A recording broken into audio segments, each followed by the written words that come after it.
Welcome, parents. It is wonderful to see everybody. I know I've seen lots of you. It feels like the beginning of the year. We just have a million things going on. So we really appreciate every time that you make time for us. I know we record these, but we were talking before. It's nice to see faces when we're talking. So we appreciate your guys' time.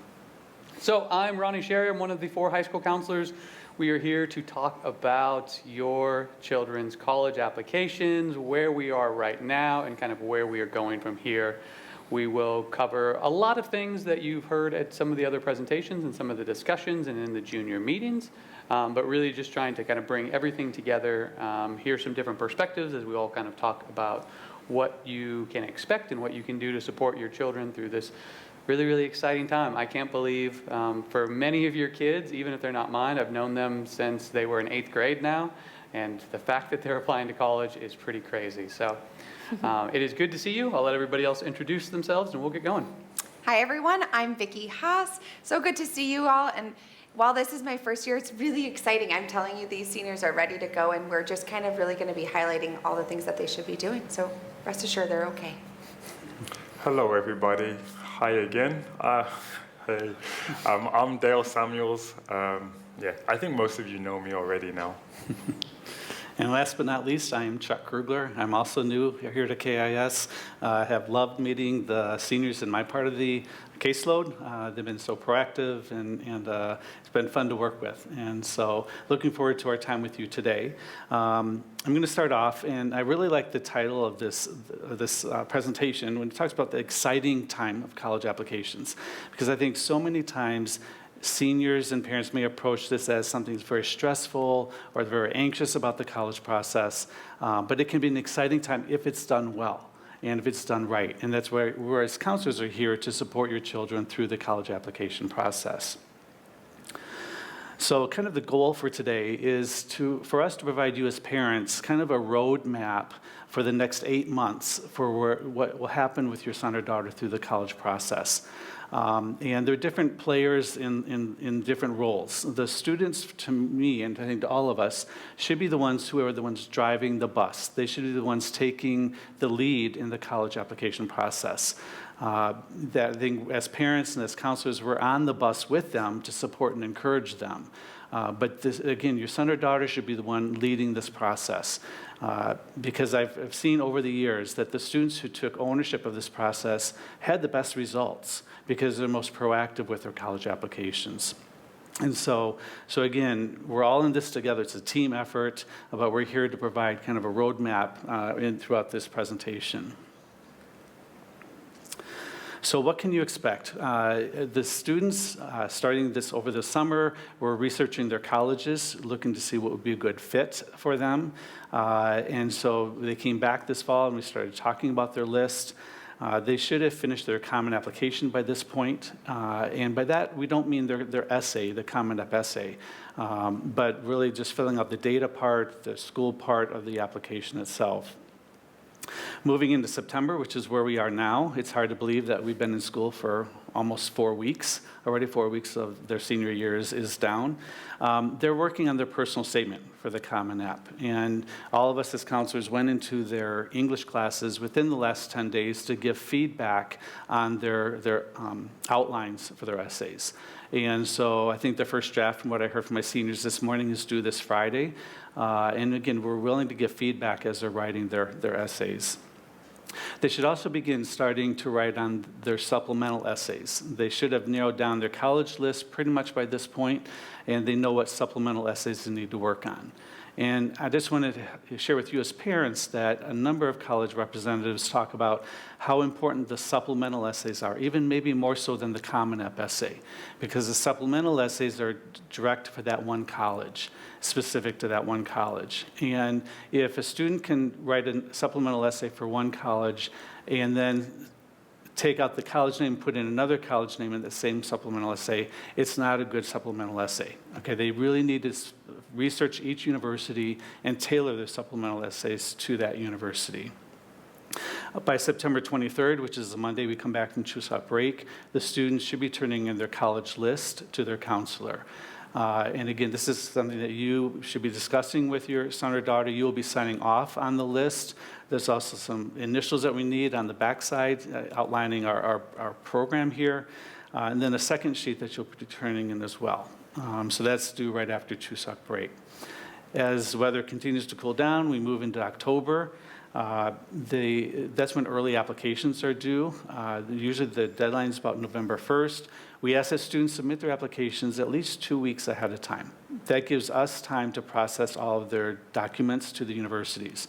We do not send supporting documents, meaning transcripts and recommendations, until we see that the child has submitted the application. So once they've applied for admission, then we will send the supporting documents. It's also, I think, one of the reasons that we try to encourage students not to be working last minute, submitting up till the last date, is because that's where mistakes happen. That's where they're moving so fast, and it can all blur together, especially if they're trying to submit 4, 5, 6 applications early. And it's easy to forget that, oh, I was supposed to change that one essay, or, oh, I was supposed to submit that as a PDF, not as a Google Doc. Even those little things can just tell a university admissions rep, oh, they're not really paying attention, right? And those little things can make a difference. And so if we're working 2 weeks ahead of time, then that gives a chance for everybody just to feel a little calmer, as well as just life emergencies, international credit cards don't work, you get sick. There's just lots of little things that can happen if we're working last minute, and there's not really a grace period when we're talking about these outside institutions. So again, I think as parents, when we kind of look at the timeline, what you can be doing, because you can't be writing their essays and you can't be doing their Common App, what you can be doing is kind of reminding them of these deadlines and making sure that they have the kind of time and space to be getting everything that they need to done. And it's not that the small mistakes will necessarily make or break in an application decision, but having that thought in your mind, oh, I've submitted my application and there's that one small mistake and I wish it wasn't there, and what impact is that going to have? That can create a lot of unnecessary stress. And we have students who are like, oh, Mr. Samuels, I've done this little thing wrong and now I'm wondering how much of an impact it's going to have. So just having that application done while in time, knowing is done perfectly, really helps ease the stress of the student going while they wait for their decision. Mm-hmm. Right. And I told my seniors this morning that if you wait until the last minute to submit your application, that's what everybody else is doing around the world. If our applications are in 2 weeks early, that shows the college admissions officer that the student's on top of things, that they're ahead of the game. And so again, submitting last minute can lead to errors and problems that way. So that's why we push to have it done early. It gives us time to work with the students as well. Okay. So if we go on to November, that's when early deadlines usually around November 1st. Some schools have a November 15th deadline. So again, your son or daughter needs to know what their school's deadlines are. And during November, we also encourage students to complete the University of California application. That's through the end of November. And everything is self-reported on the University of California application. So they do not need recommendations. They do not want recommendation letters. The students self-report their own grades and their own courses on the UC application. I know for sure that with UCs, there is no grace period if an application arrives after the deadline. So again, we need to make sure that they're finished with their application. Okay. Also, they need to continue working on their regular applications. They submitted their early applications in October, and I know so many times over the years that students have come to, okay, I'm done with my applications. And I'm like, no, you're not. You still have all of your regular applications to go. And so the tendency tends to be that I want to, take a break from working on applications. So they need to keep working in November to finish all of their regular applications, just in case the early schools do not come through with an offer for them. And just an additional note on that is for all kind of regular applications that are due in the first week of January 1, 2, 3, often there's a lot of applications due that date. They will all be, the deadline for that is before winter break. So I just wanted to make that deadline very clear. Mm-hmm. Right, yeah, because our office is closed during the winter break, and so we want to submit all of the supporting documents before we leave on our Christmas break.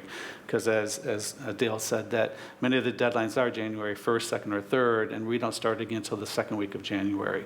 So we want all of the supporting documents to be at the university before the break. It's also the worst time to be working on an application over December break when you've just got through this grueling first semester. And if you're working on your regular applications, then odds are that you didn't get into your early.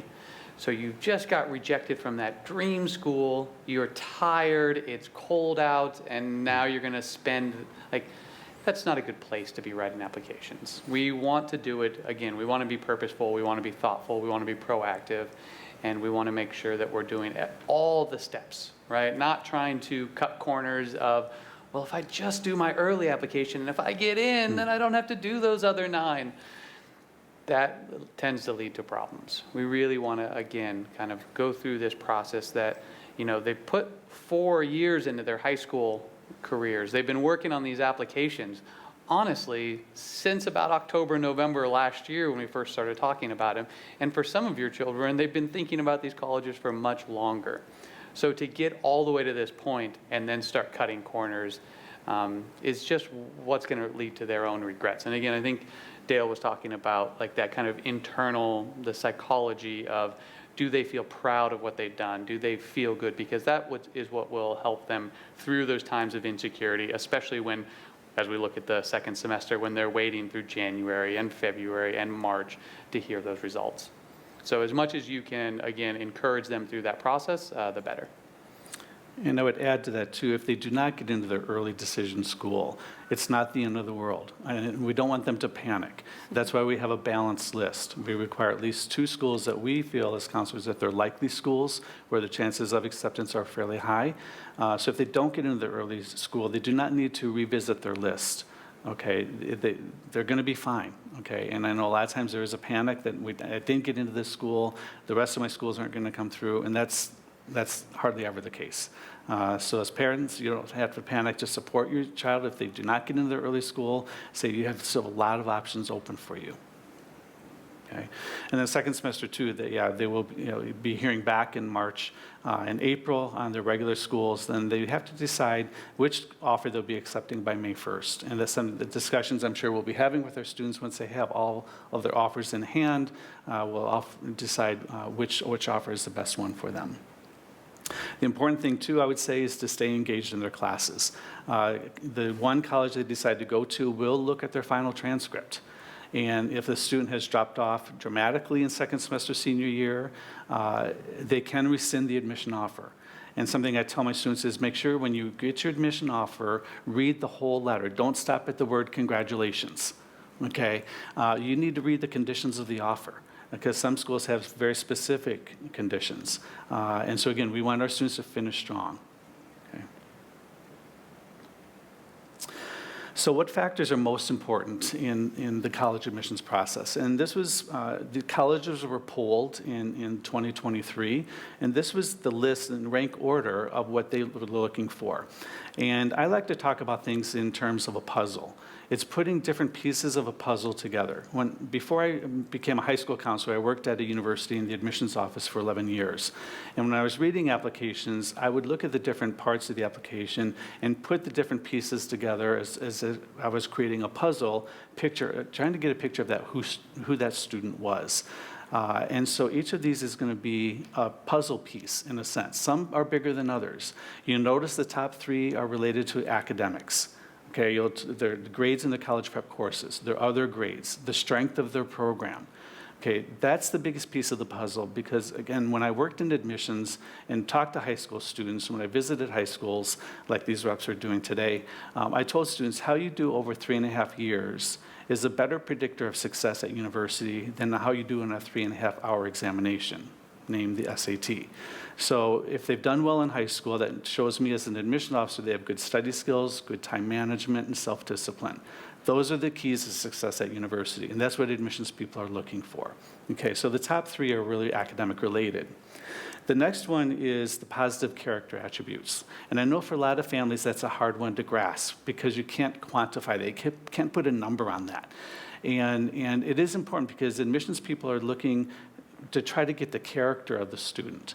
When I went to University of Chicago luncheon last month, they talked about we want nice students.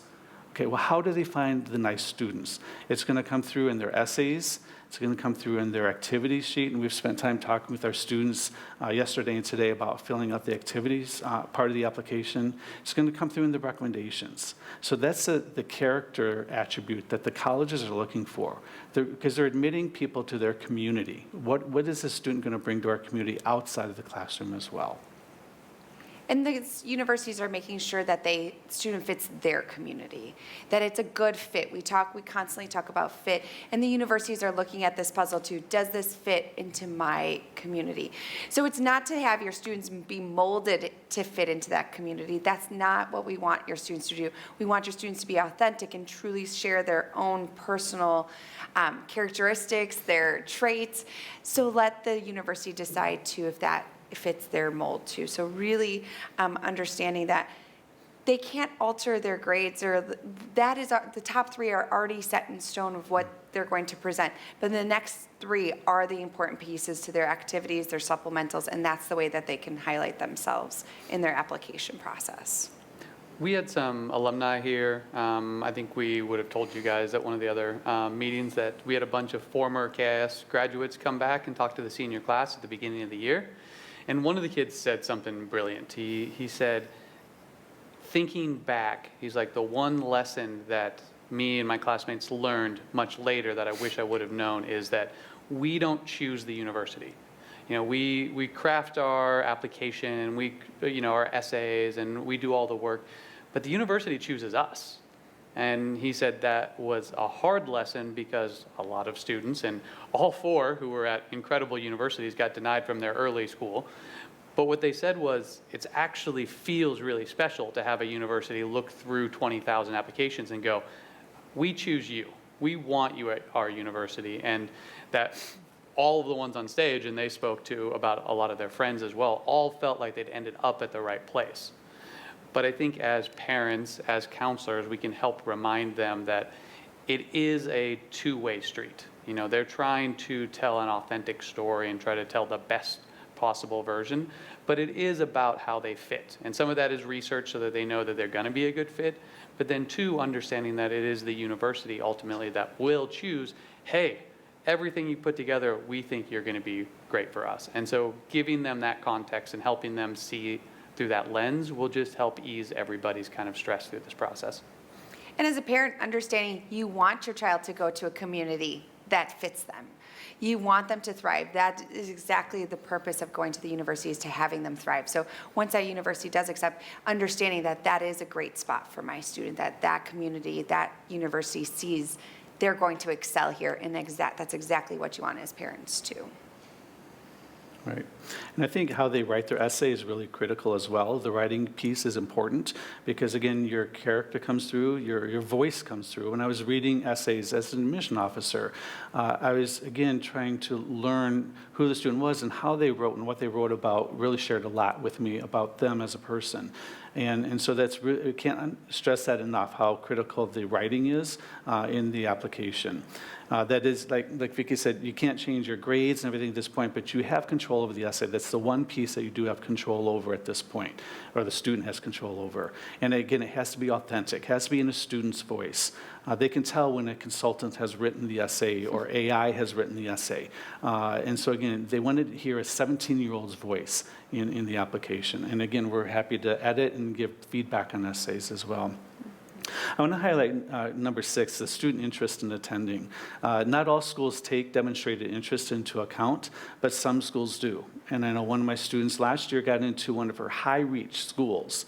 And in the admission letter, they stated, we saw that you participated in every summer program that we offered online the year before. And so that played a role in her being accepted. They saw her interest in that school. And I knew that that school took demonstrated interest into account when making their admission decisions. So again, your students, when the college reps visit here, I've told the seniors, if your school is visiting that you're applying to, you need to stop and introduce yourself to the rep. Because again, that rep is going to be the one reading your application, presenting your application to the admission committee. And so that we want our students to make a good impression with these college representatives. Counselor and teacher recommendations come down the line a little bit further, but look at number 11, SAT and ACT scores. Okay, after all these other factors, this is where SAT and ACT score standardized testing are. They're not nearly as important as many people here believe they are. Yeah, I'm not saying they're not important, but there's so many other factors that are above those. And so that's why we really want to put students to put time into their classes here, into their activities, their leadership, and that sort of thing. Okay. Then I like this slide, that how does the applicant stand out? Okay, we want our students to be the middle zebra, okay, not the ones on either side. This is what colleges are looking for. How does the student stand out? If our students do what everybody else is doing, it's going to be hard to be selected for admission. But when, as an admissions officer, as I was reading applications, if something really stood out to me in an application, I put that in the pile to be considered for further admission. But again, I think we want our students to stand out. So, and that's hard because I know sometimes they want to be like everybody else. But we need to help them figure out what makes you unique, what's going to make you stand out in the admission process.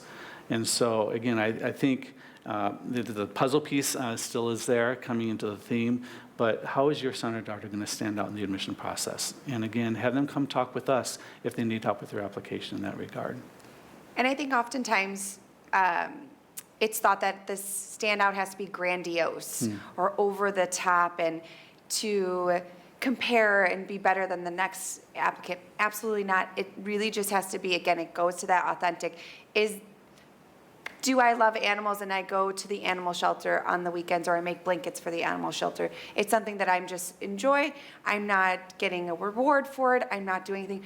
But then that truly just highlights my character. So I'm not doing it for something, but rather just for my own personal well-being because I enjoy something like that. So I think that's also something just to take in consideration. It doesn't have to be an over-the-top event. Yeah, I guess when we think about this, in a room where everybody or a lot of people are checking boxes, do this, do this, do this, do this, do this, the one person that may stand out is the true authentic person, the person who is really following, I know almost exactly what Vicky's saying, but that true authentic person would actually be the one standing out in a room where everybody is potentially just trying to meet all these check boxes. Right, yeah, I had a student tell me, I've written 2 research papers. I'm like, okay, so has so many other people. Okay, that's the latest thing from consultants, it seems, is to get out and write research papers. Admissions officers, that's not going to impress them a lot, unless it may be tied into their major, but don't think that's going to make you stand out so much. But somebody who's teaching themselves guitar or piano, that is also could be something that they just see, wow, he's picking up something that, as an 11th grader, just picking up the guitar. So, food for thought. So we talk a lot about purpose, and I think you guys have heard that from us for a long time, and it's for these reasons, right? It is trying to, how does this child, this individual, show themselves as being authentic? And it has to come from within, right? It has to be, what are they passionate about? What do they care about? How do they see the world? How are they going to interact? And again, it's Vicki pointed out, it's not about standing out because you've done this a great thing. It's standing out because you're an individual, right? Because you have your own opinions and your own thoughts. And so the more that we can lean into that, because as you've seen and as some of you are already probably thinking about, maybe stressing about, is so much of what is going into their application they've already done. How do we make these changes? But every part of this process, as we're crafting the narrative, as we're picking the schools, as we're thinking about the major, as we're thinking about our essays, there's an opportunity to be purposeful, to be authentic, to be genuine. And that is what's going to maximize their results as we kind of move forward. So this brings us to a quick little tangent on rankings, because one of the things that they're doing right now is making those decisions about where they're applying. And if we look at what is typically considered in rankings, and I don't want anybody to take away from this that, you know, Mr. Sherrier says we shouldn't apply to prestigious schools and name value has no value. Of course it does, right? Prestige can be important, name value can be important. But what about it is important, and how important, and what are the other things that are important, right?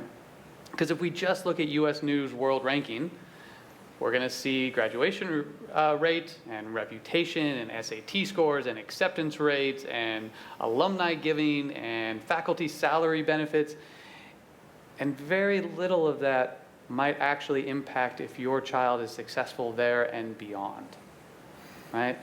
Because these things don't go into those ranking formulas. Right? And again, it's not about one necessarily being better than the other, and that student happiness should be the #1 ranking for you in creating your list. But what is it that is important to you as a family? What is it that's important to your child? Where is the best environment for them? Because if you just take the top 10 schools from US News World and Ranking, then they're not a good fit for most of them. And even more likely, they're not going to be able to articulate why they're a good fit to any of them, right? Because there might be 1 or 2 schools on there where they are a great fit, and that could be a good community, but there's no way that they're a good fit for all of them, right? And so we want to, again, lead with the where are they going to be best and what's going to be important to them, not only now, but over the next 4 years, as this time in their lives where they're going to really change and develop and become the adult that you're kind of looking forward to meeting. This is a study that I really like, because it actually looked at all these students and what were the factors and what led to results. And what we can find, if I can see this, Okay. is that the rankings didn't correlate to their success after college. Right? Now, again, there are lots of students that go to highly selective universities and they go on to be highly successful. But it wasn't because of the university. It was because of who they were, and they connected that to a university and were successful. Right? That last one is really the important part. Engagement matters the most, and it always has. It matters the most in high school, and it's going to matter the most in college, and it's going to matter most when they go into careers. What do they care about? What are they interested in? Where are they going to continue to grow? And if they go to a university where they're not going to fit the community, if they go to a part of the world where it's incredibly cold and they're never going to get out of bed, if they, right, there's all these things that are going to hinder them from developing to their kind of maximize their potential. Okay. Hit it on the head. So as we kind of think about them putting together their list, right, we want them thinking in terms of what is a good fit for them, where both from a personal standpoint, from a social standpoint, a community standpoint, the majors, weather. We also want to understand academic fit. And really we want to understand academic fit for 2 reasons. One, because if we show up to any room and we don't feel like we belong from an academic standpoint, from an intellectual standpoint, then we're not going to feel very successful, and we are unlikely to kind of push ourselves. But this also helps us to predict what is likely to happen with our college list, right? And so when we're thinking about a balanced list, right, we want to have all those other factors, but then we want to kind of use these kind of labels that we've got here to have a balance so that we can understand what is most likely to happen. So we use 3 academic terms for fit, and it's likely, target, and reach. A likely fit is that your students' kind of raw academic scores, their GPA, their test scores, is above that of the last 5 years from KIS, and that the acceptance rate for KIS graduates over the last 5 years is above 40%. That's a likely school. Target School is the, if we think Goldilocks and the Three Bears, the just right. They have a very similar academic profile, both in terms of their GPA and their test scores, and that school has accepted at least 26% or more from KIS over the last 5 years. And a reach school is the too hot school. Either they are lower in terms of their academic profile, or, and this is often the case with our students and their incredible academic ability, but that school is still a very, very selective university. So even our students who might be above the average at that school, those schools that accept less than 25% from KIS is still going to be a reach school. And it's important to kind of know that even if a student has done absolutely everything from an academic standpoint, they've just gotten straight A's and perfect test scores and taken every AP they could, that those very, very, very selective schools still only accept a very small amount of students, and that yes, your student might be a great fit academically, but there was something about them, either personally, socially, their major, that didn't quite fit with that university and what they were trying to kind of create for their cohort. Because every one of those universities will say they could fill their seats 10 times over with perfect straight A students. But it is about both finding people who fit the community and having diversity within that community as well. Just considering the data, I know we're going to talk a little bit about Maya Learning in a second, but looking at that likely target reach, if it says 50% of students from KIS have been accepted, or 10% of students from KIS have been accepted, that's a piece of information. The data is one piece that we use to help us determine likely target and reach, but it certainly isn't the whole picture. That doesn't mean if it says 10% of KIS students have been accepted, that doesn't mean your child has a 10% chance of being accepted at that school. They could have the best grades, as Mr. Sharia said, but if that school's not a good fit, then it's not 10%. They may not have the grades that are required to be academically successful at that university. So that 10% may actually be a 0% because academically that student is not a good fit. So we use the data as a nice guide, and it's a very good guide. All of our students through this process end up making great balance lists and going to great schools. So it's a good guide, but it's a piece of it. It's not the whole picture. If you do have fantastic grades and you are a good fit, that percentage could be, we don't know the percent, but it could be very, very good percentage chance of that student getting accepted. So I just want us to appreciate the data, but it's not the whole picture. And it's also not that the school that accepted 10% is the better school. And that's hard. It's going to be really, really hard and to not go, well, it's the reach school, and that's the best school. My favorite anecdote, this was a couple of years ago, and I had this student, and they had very clearly, both in location, program, school vibe, they knew what their school they wanted to apply to was. And it's a good school.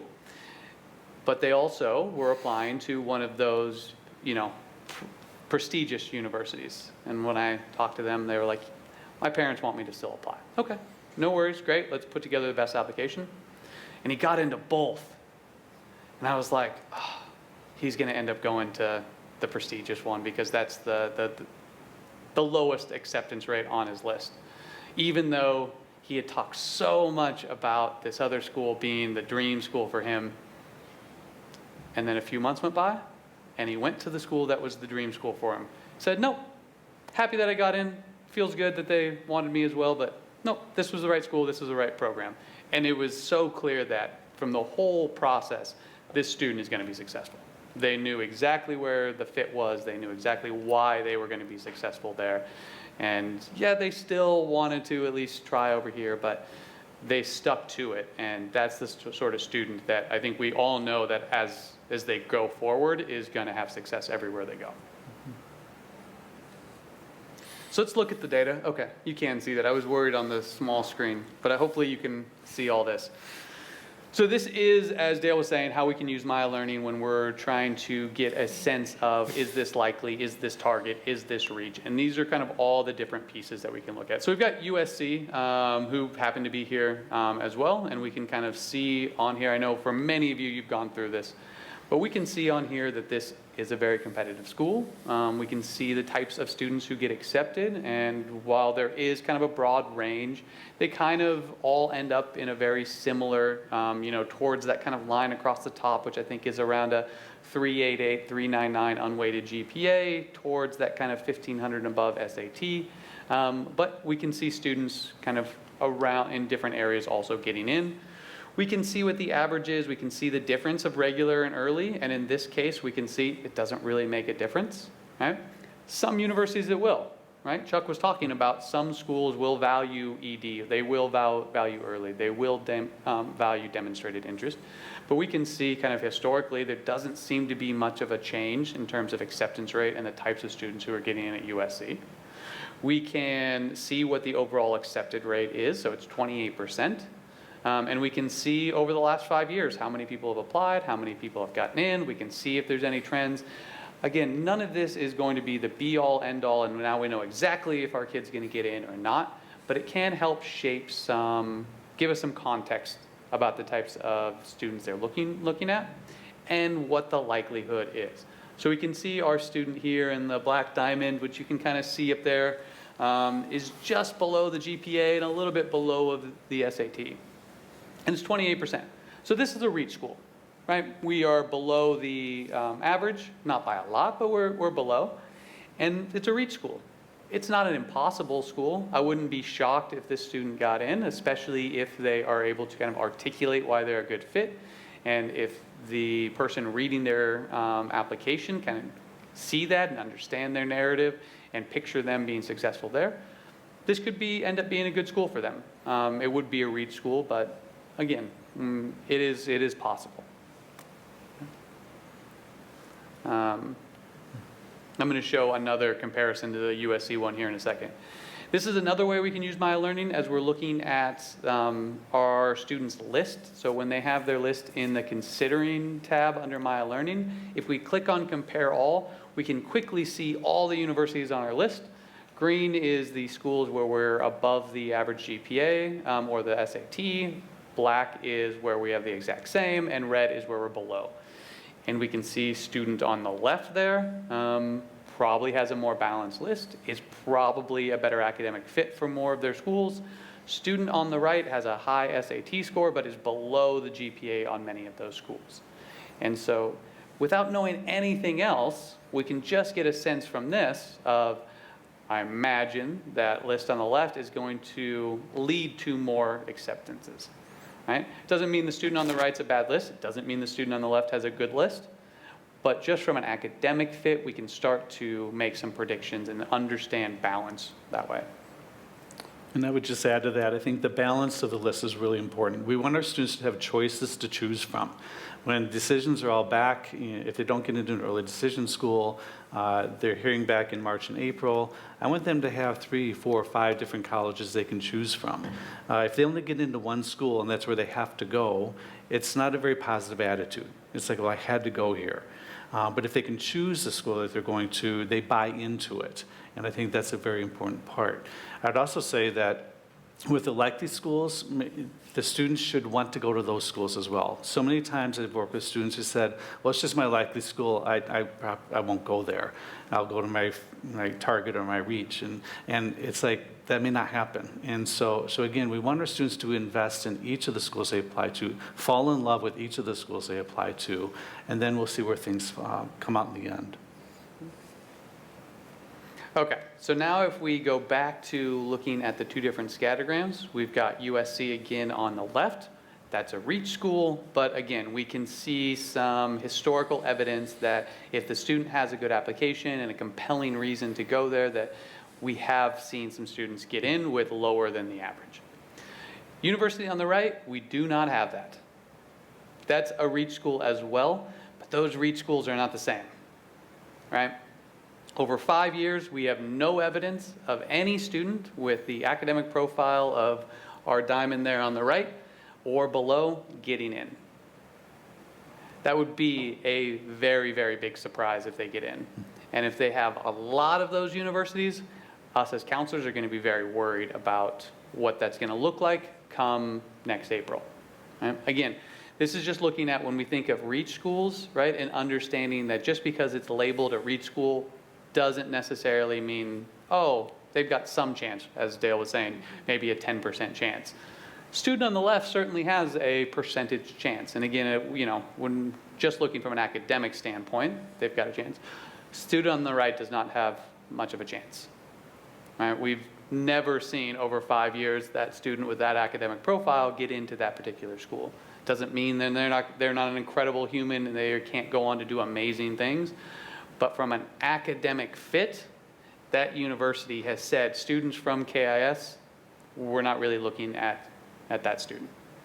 So again, understanding that context, understanding those differences can be helpful both in creating a balanced list, understanding likelihood, but also helping just your child to kind of have some context and look at the things that will be really important to them.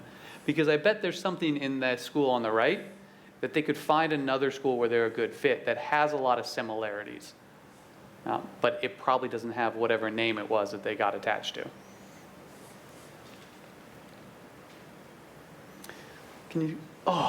No, that's too low. That's my fault. So this is just showing, again, I think we've sent this out. This is on Mile Learning. These are all the colleges. There's so many that have been coming.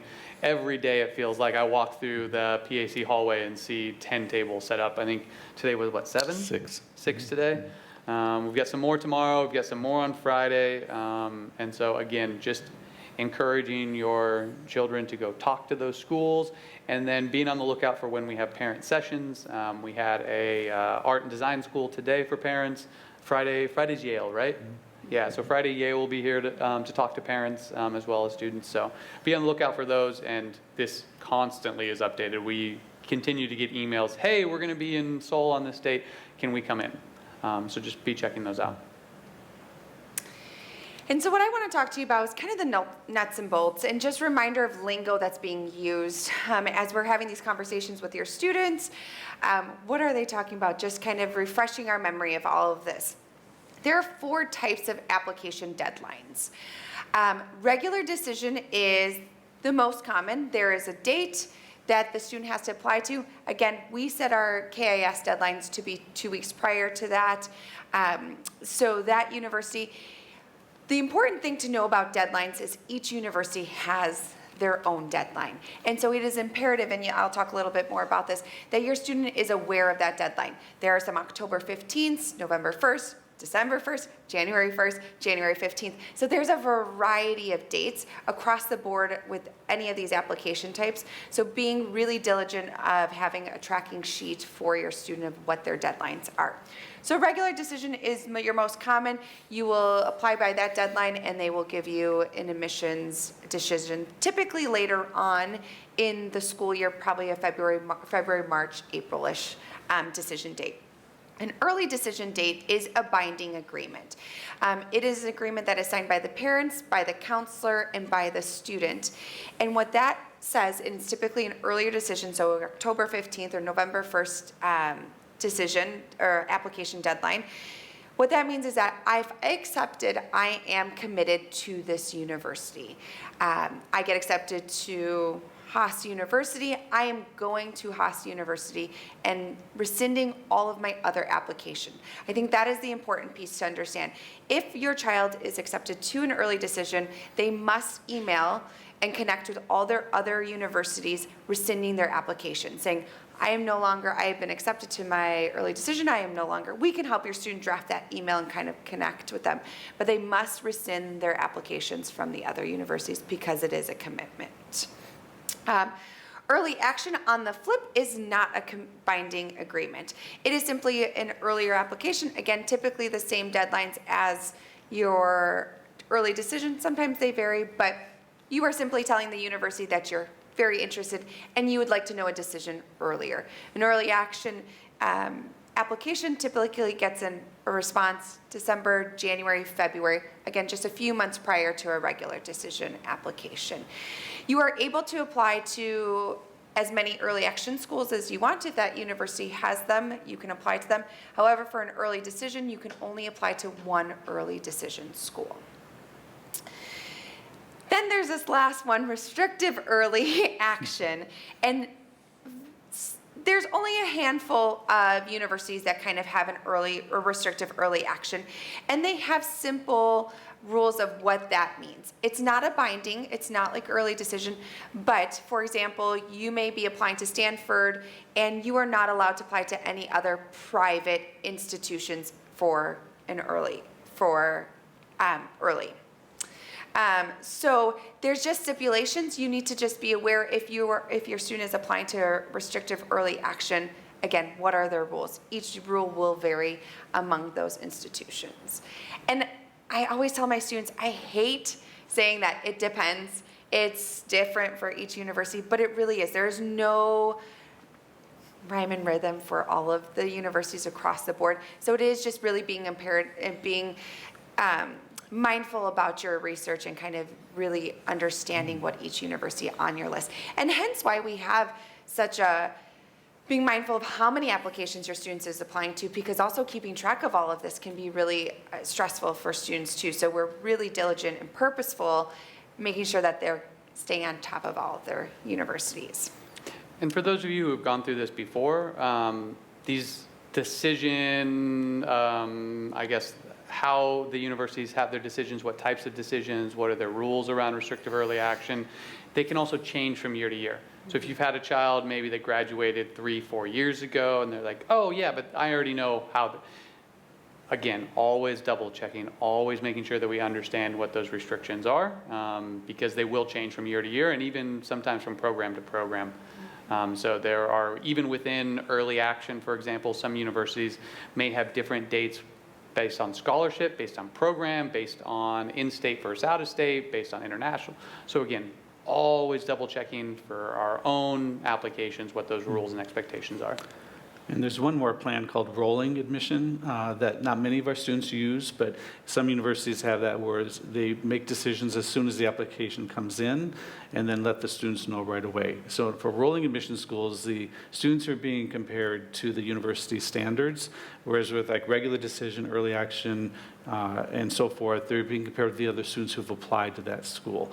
So they're getting all the applications in, then looking at the pool of applicants and deciding which ones they're going to offer admission to. Rolling admission schools means that they're looking at that student individually and making a decision and letting the student know right away. So one of my students was asking me about rolling admission the other day, so that's what it is. If they're looking at Michigan State or schools like that, they have rolling admission. And those schools don't have deadlines, so they are accepting applications throughout the entire school year. So thank you. 2 forms that your students have received probably a week ago is the agreement form.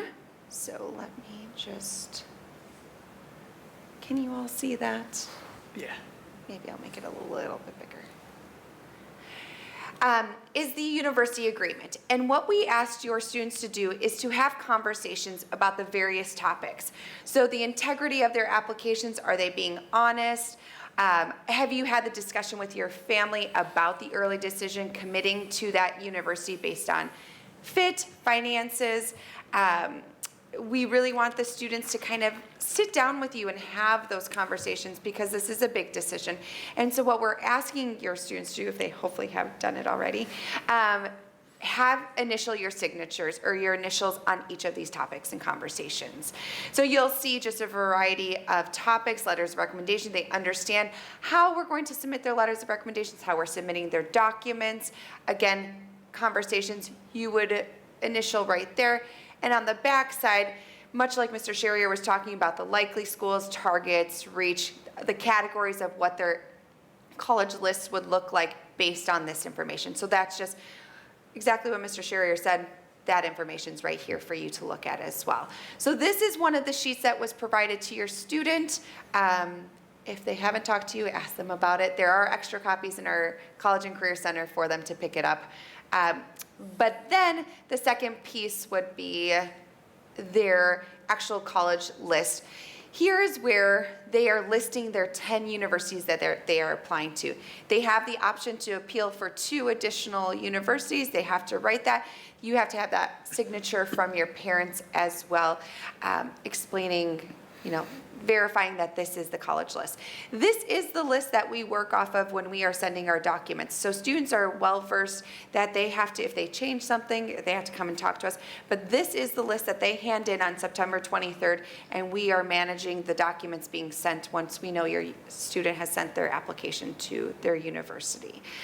This also gives us a quick glance of understanding what are their likely schools, their target, and their reach schools. So again, having that conversation with your student about this with these 2 documents.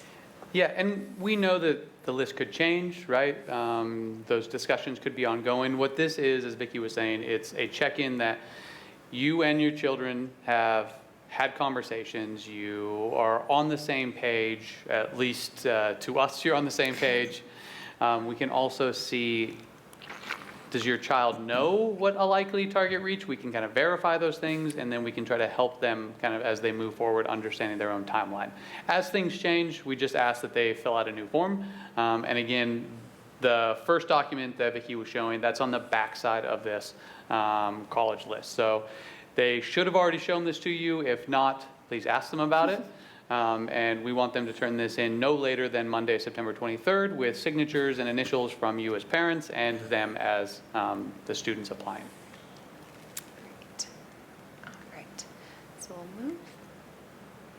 Oh, no.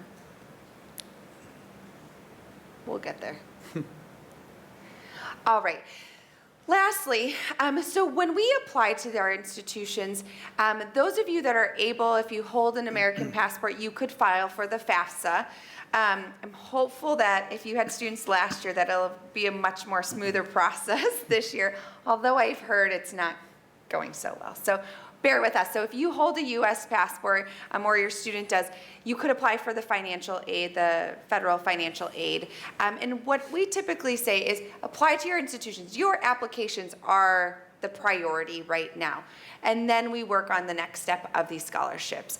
Scholarships can also be found on each institution's website. So I direct my students to go directly to the websites to see if there are any institutional scholarships that they could be applying for.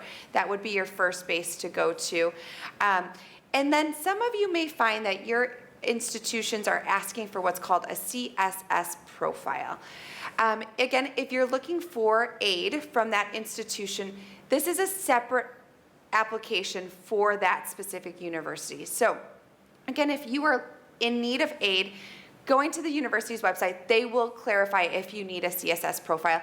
And simply, it's the same information that would be given to as the FAFSA, but just a little bit more deeper questions. They may ask, how many, the FAFSA no longer takes into consideration if you have family members in college, but the CSS profile may be asking, do you have additional family members in college at that institution? So that institution's just looking for more information to gather for your need-based information. And if you have more questions, please direct those. This is a personal conversation to your counselors. We're happy to kind of navigate through this world of scholarships and financial aid for your students. And for those who do not hold U.S. passports or permanent residency, the CSS profile generally is what universities will want to see from our international applicants. All right, just kind of clarifying, we've talked a little bit about this of what our responsibilities are at school and what your responsibilities, but just to clarify is that at the school, we just had conversations with your grade 12s today and yesterday about the documents that we will be sending. We will send your letters of recommendation, your school transcripts, all the records that are here. That is our responsibility. We are informing your students, we're keeping them up to date. However, it is your students' responsibility to know exactly the deadlines for each of their institutions. They are responsible for connecting with their missions representatives. Again, it's imperative that they kind of connect with them. Now is the time. Face with that application goes a long way for these universities. They need to be proofreading their applications. We're happy to look at that over, but that is really imperative. One thing I also want to stress, and I stress this with my students today, is we at KAS are not allowed to send your SAT scores, TOEFL, IELTS, Duolingo, whatever those documents may be. That has to come directly from that organization to be considered official. So ensure that your students, if they are sending their SAT scores or TOEFL scores, they are doing that ahead of time to, again, to alleviate that lag time on their application and sending it directly from that organization to their institutions. I told my students today, they need to be really on top of their emails right now. They will be applying to 10 to 12 institutions, and each institution will be giving them a portal. A portal being that they log in and can kind of keep track of their application.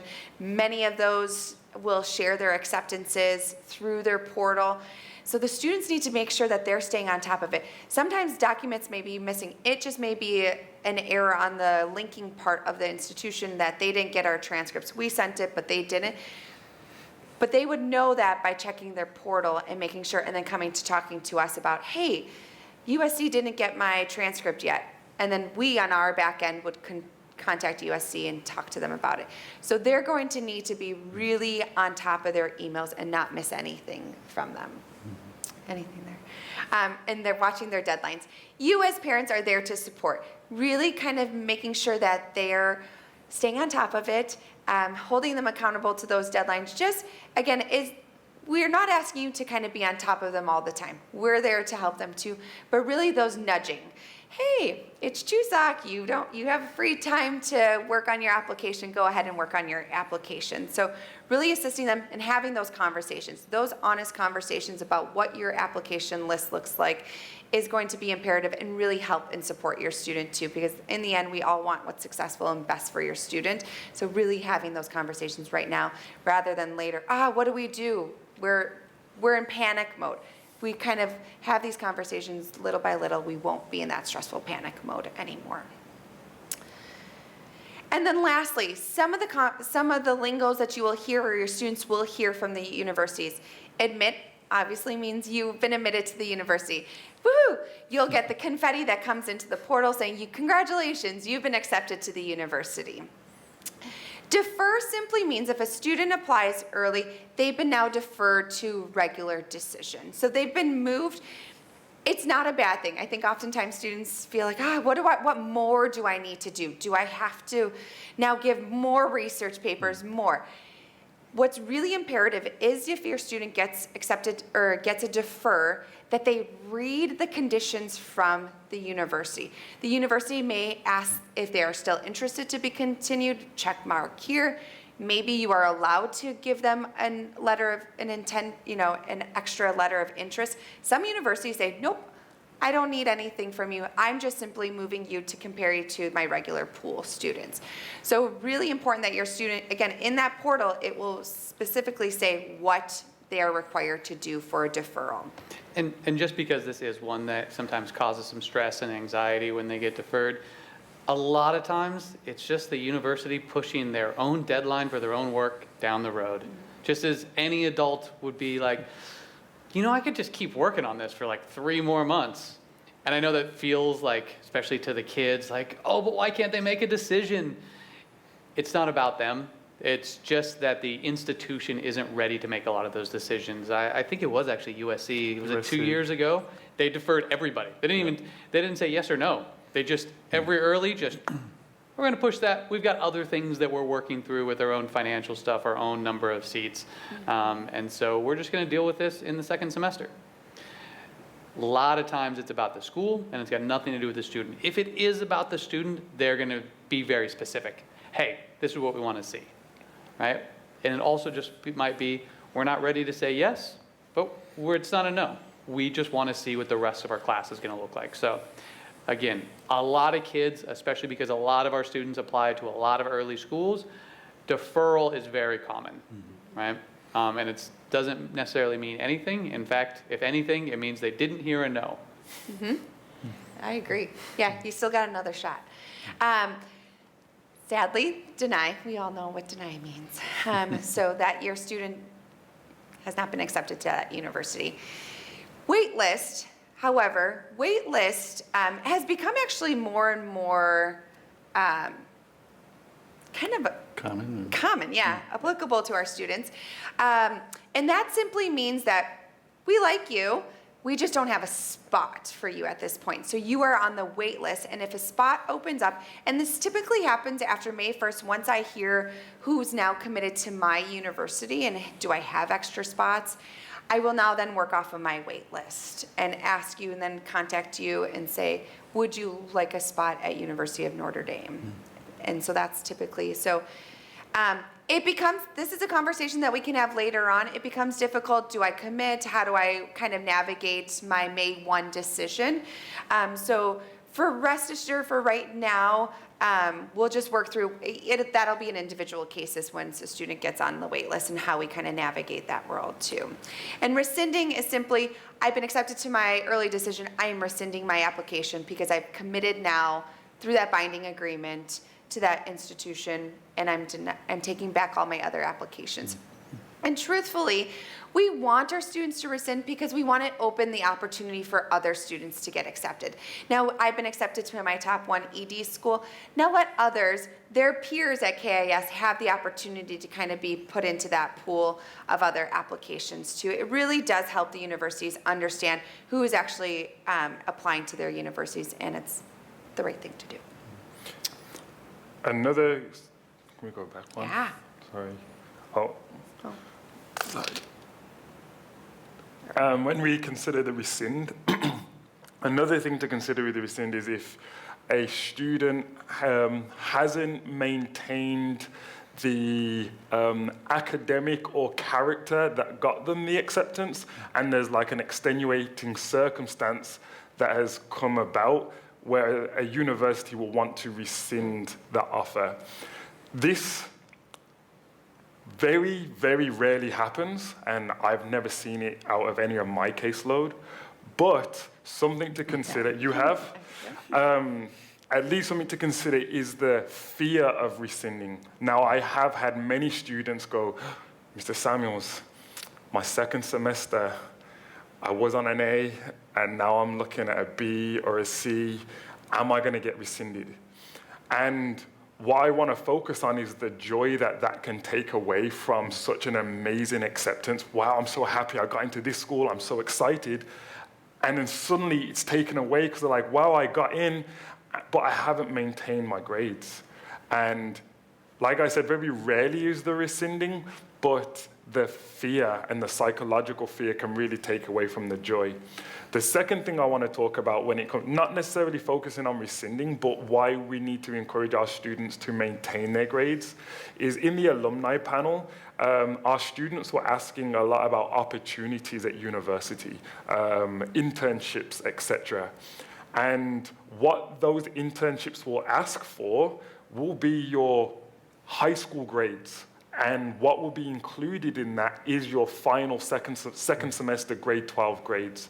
So I know a lot of our students think once I get accepted, I'm done.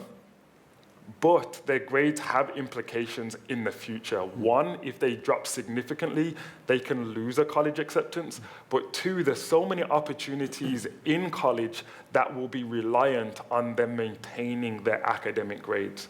So that whole senioritis thing, really, let's try and encourage our students to keep pushing because it will give them more opportunities in the future. It also tells those future internships and jobs, what did this individual do when they got the thing they wanted? Did they keep doing what they've done before? Or now that they have it, they didn't care anymore, right? And so now you're applying for this other thing that you want. Well, historically, when you've gotten what you wanted, you then chilled. And that's probably not what I'm looking for if I'm hiring somebody.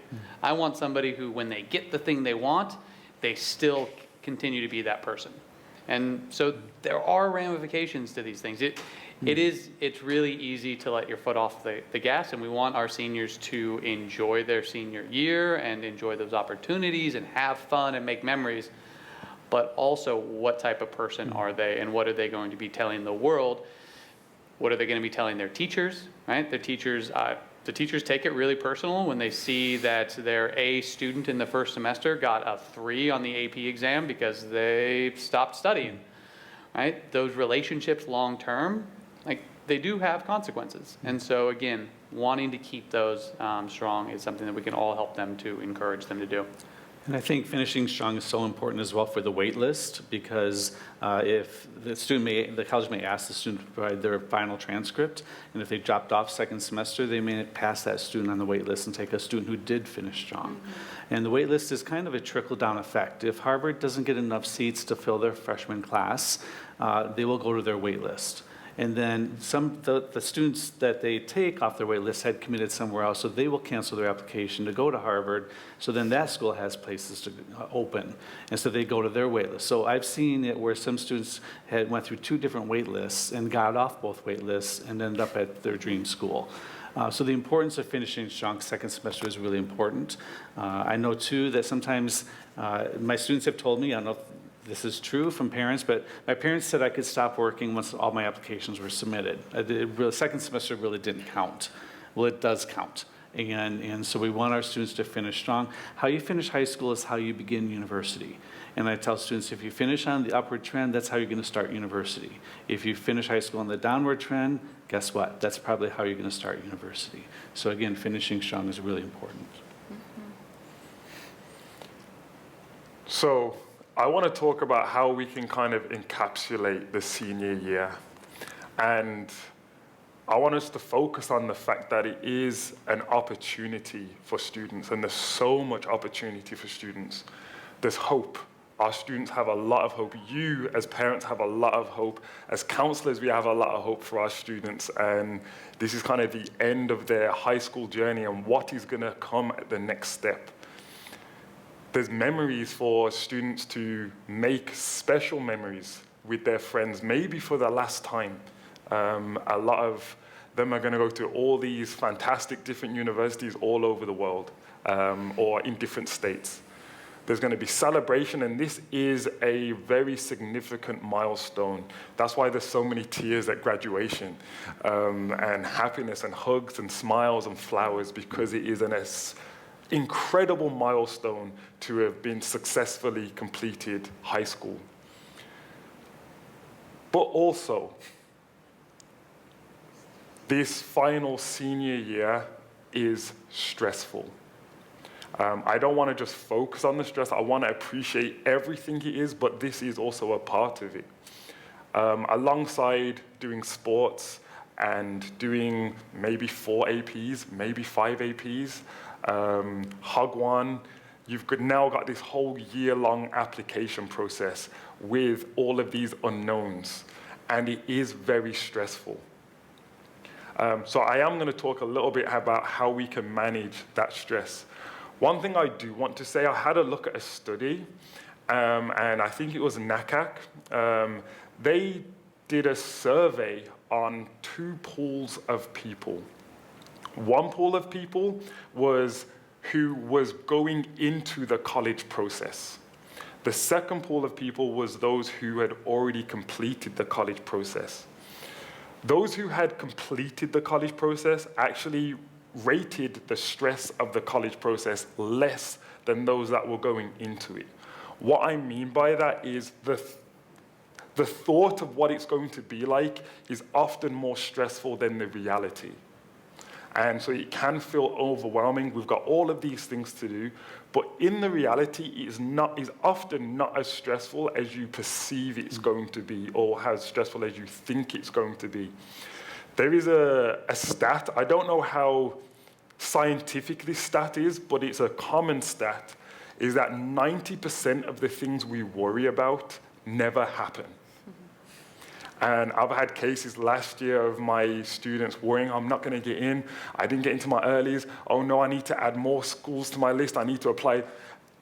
But actually, everything was fine. They got into a number of schools, they were able to make decisions. So yes, it's going to be a stressful time, but perhaps not as stressful as you think it's going to be once you go through the process. And it's our job as counselors to help support you through that to make it less stressful.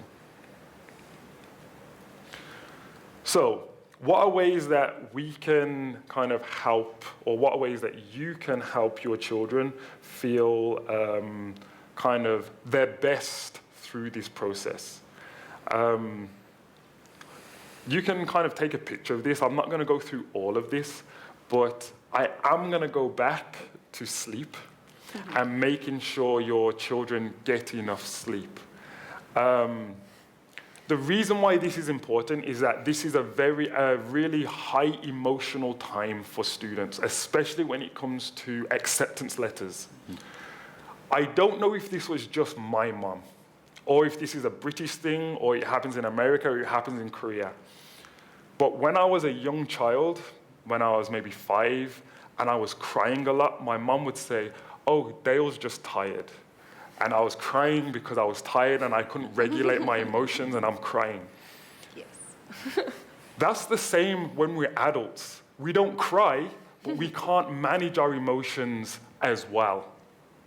So by making sure your child is getting enough sleep, when they do face trials and decisions that they weren't expecting, or a rejection that they were really hoping for, or something goes wrong in that application, they are better able to manage these moments because they're well rested. Their ability to regulate their emotions is better because they're well rested.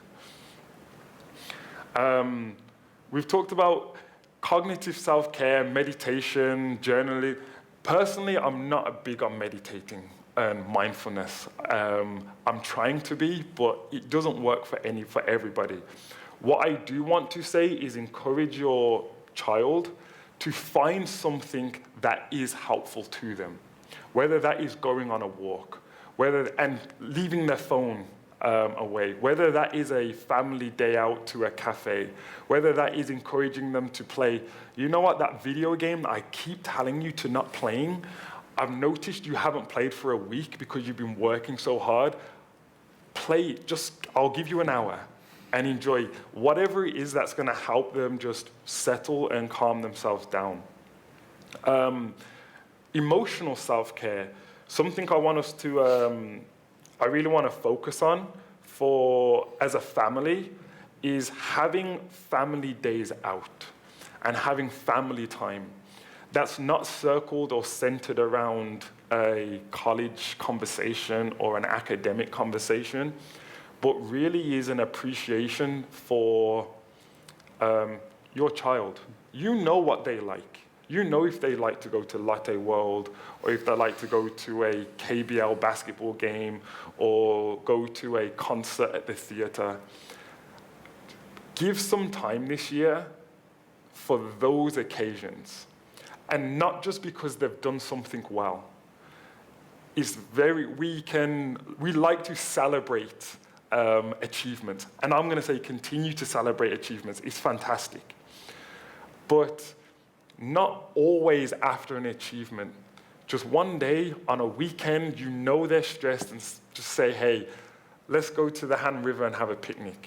Or let's go to Latte World or something, just to let them know that they're valued outside of this college process. It's so important because it can be all-encompassing, that this is it, this is what is important, this is why my parents value me, because this is what they talk about. Remind them that you still love and care for them regardless of the result, and it can really help them create better applications and handle acceptances or rejections even better. And then finally, I've got a thing about here called spiritual self-care. Again, I want to go to the alumni conversation.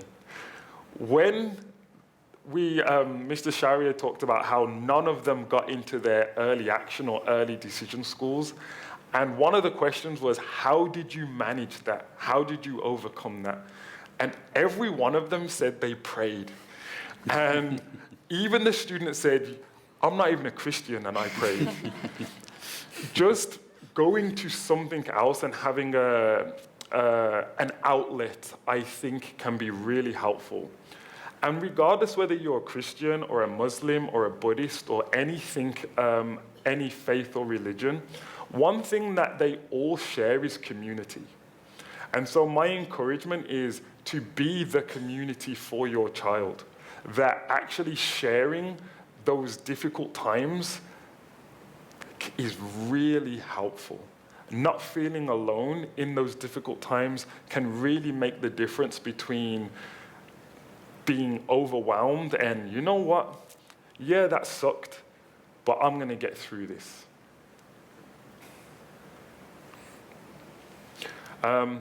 Some other things that you can do to kind of help is, Miss Haas talked about it, is about learning the process so you can give your student gentle reminders.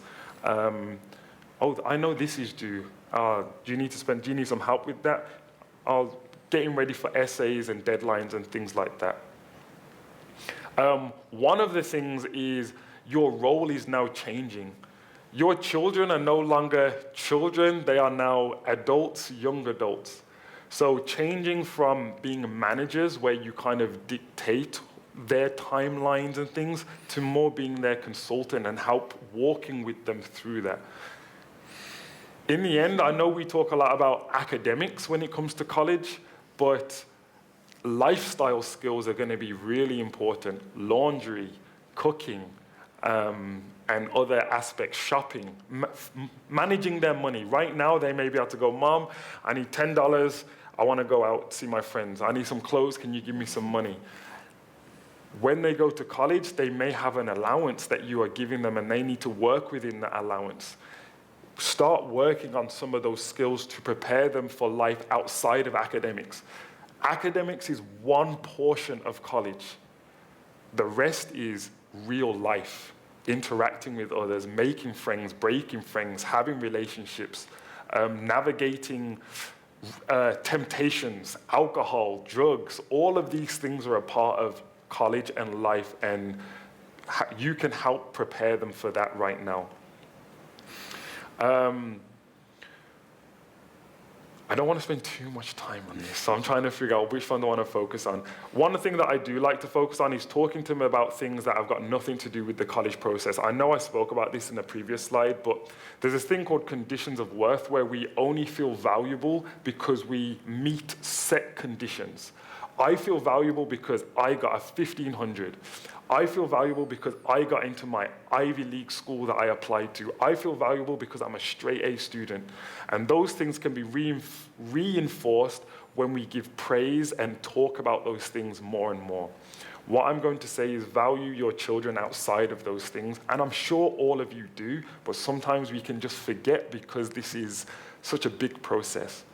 Give time to conversation outside. Talk about their interests. Talk about how their day went outside of academics. Talk about how their friendships are and things like that. Can I add on to that? Yep. And that just fosters, when they are at university, that those conversations can be had. No longer will you have those face-to-face conversations, but they can text you about anything because you've kind of fostered that relationship with your child. So if we can, right now our time's limited. In a year, your students will be sitting on a university, and the only way to connect through them is through a text message and maybe video calls, but you want them to be able to call you and to talk to you because you've kind of established this relationship with your student that it doesn't just have to be about the college process. They can call you about that they don't know how to change their bed sheets or wash their bed sheets. So those are the types of things that if you can do that right now, that'll just also make them feel so much more comfortable and at ease when they're at university saying, I can call Mom, and Mom's not going to ask me about my chemistry test. She's just going to ask me, did you eat anything besides ramen today? So those are just kind of the relationships you want to start building so that they feel like they can have that connection once they go to university. One thing I really want to talk about is the comparing your child to another. Nothing could perhaps lower their self-esteem or lower their confidence more than, but this child does this, or this child has achieved this. Your child is, and I know you know this, I'm like, why am I even saying this? Of course you know. But it's like a reminder that, your child is very unique, and to appreciate them for that uniqueness, that's what builds their confidence. And confidence leads to greater success. The last thing is kind of two parts: support your child to attend university visits, but also you going to these parent sessions and parent visits mean that you are well informed. It means you know the great information, the information that you need to know. And that leads on to don't engage in the rumor mill. There's so many rumors that go around the college process. I heard that you need to do this so you can get this. I heard that if you don't have this, you can't get accepted. I heard that. By attending sessions like this and attending the university parent sessions, you can ask those questions directly. If you have heard a rumor, you can speak to us or you can speak to the college reps directly, which will really help make sure you have the best information so that when you do hear rumors, you can go, actually, I know that's not true. A lot of the time, rumors build stress. A lot of the time, rumors build anxiety because rumors are usually based on fear. Very rarely rumors are on hope. Usually rumors are on fear, so that can damage the smoothness of your college process. That can be really detrimental and harmful when you are in a panic because of a rumor and then you share that rumor with your child and then your child shares that with her friends and then it can become a very panic situation. So by you attending these and attending college visits, you stay well informed, which can help really alleviate some of those rumors. And finally, we've made it. What should your students be doing now? And it really is just working through the application process. But yeah, please take a picture. So these are some of the stuff you can remind your students about. Writing their Common App and then moving on to their supplemental essays. If your student, your child is not where you think they should be, encourage them to come and speak to us. That's what we're here for, to help build a schedule, to help build their timeline. You know, I had a meeting, I think earlier this week. And I said to the student, like, you're not where you should be. Let's create a schedule. And he came into my office. I blocked off 40 minutes. We worked through the application together one-on-one, and then we set small little checkpoints for him because that's what he needed. Some students don't need that, but this is what we're here for. What else have we got? And you can use us. Go see your counselor. I mean, if there's tension at home about it, just go talk to your counselor about it, and we'll help them. Building that college list and really coming to that finalization of that college list. I think Chuseok is a great time. That is after that, you've got some time, your students have got some time to really research. But what I do want to add to that is to have confidence in your college list and really give time to that list for your children so they can have confidence in that. And then finally, as we get into kind of the October 15th, this is where your children should begin submitting their applications. This is where our kind of KIS deadline is for early applications, 2 weeks before. And so this is where the process of submitting really starts. Do we have anything to add before I go? No. I was just going to say, I think the 3 least favorite words in the English language for me is "I heard that," kind of going back to what they're talking, because there's so many rumors out there, like you said. And I'd say, who did you hear that from? Did you hear that from an admission officer? Did you hear that from your counselor? But so many times it's the rumor mill, and there's so much misinformation out there that's spread by the internet as well. So again, come to us. We know who to contact if we don't know the answers. At the universities, we have admissions people that we're in touch with. So again, if you're not sure, come and ask us. You made it. Yeah.